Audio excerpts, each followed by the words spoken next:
If you could be any glyph, which would you be and why? I'd have to say an S.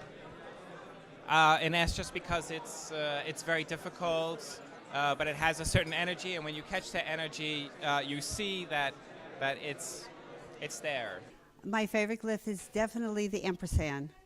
I love it. I love the different shapes, and I love the way people create it. The hunger room now, because I'm a little hungry right now. I maybe can't give you a better answer than that. It's okay, you have a perfect answer. It seems like, I'm probably right, that you're enjoying to incorporate playful elements in your typefaces. So this is also the Google Fonts Bungee typeface, for instance, and also in your other display typefaces. What's your idea about this? Is it really fun for you, joyful for you? Yeah, I mean, I guess the typefaces give us the opportunity to show off words in new ways, and especially using new technologies. And so Bungee was about taking the color fonts technology and the vertical features, which have been around for a while in East Asian scripts, but are rarely adapted to Latin-only typefaces, and using those to have fun and to kind of reflect all the crazy lettering that's out in the urban environment. It was a ton of fun to play around with. I designed all of the letters on their sides in order to, so that they could be, I don't know if the microphone, so that they can be rotated like this. You didn't just rotate the screen?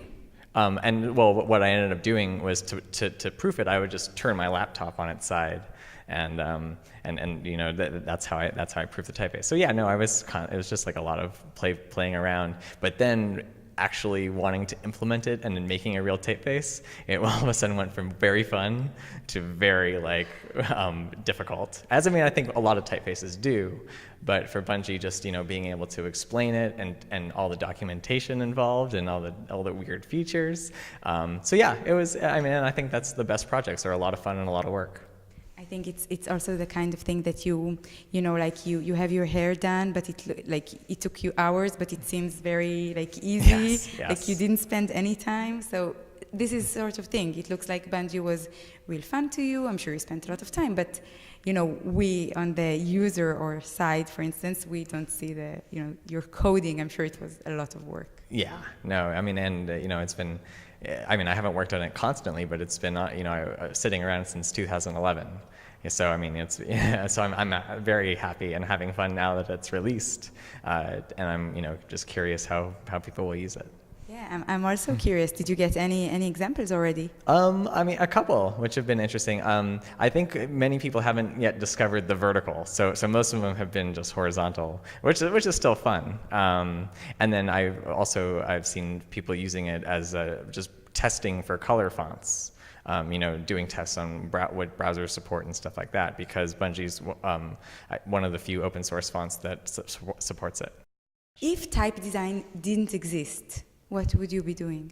I'm very interested in architecture. I don't know if I would be an architect. I don't know if I have and I don't actually know very much about architecture, but it's one of the reasons I like to travel, is because I love to see all the different styles of buildings and all the shapes. So maybe something shape related as well.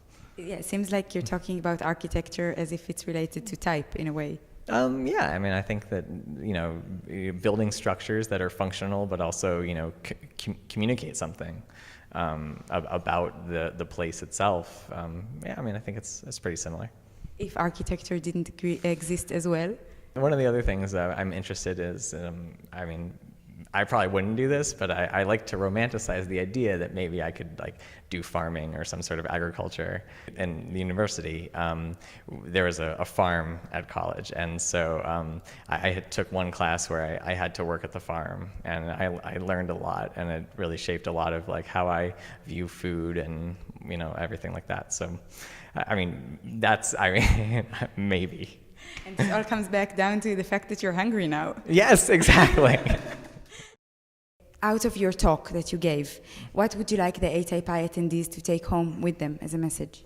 I think the main thing I was trying to communicate is, my talk was really about my own experience. So I guess, the main thing that I want them to take with them is just, that they can have a similar experience. And I mean, my experience was just, considering the pricing of a typeface depending on the attributes of that typeface, and using pricing and licensing as a design tool almost to say, because this aspect of the design is important to me, I want to license it in a way where users can best access that part of the design.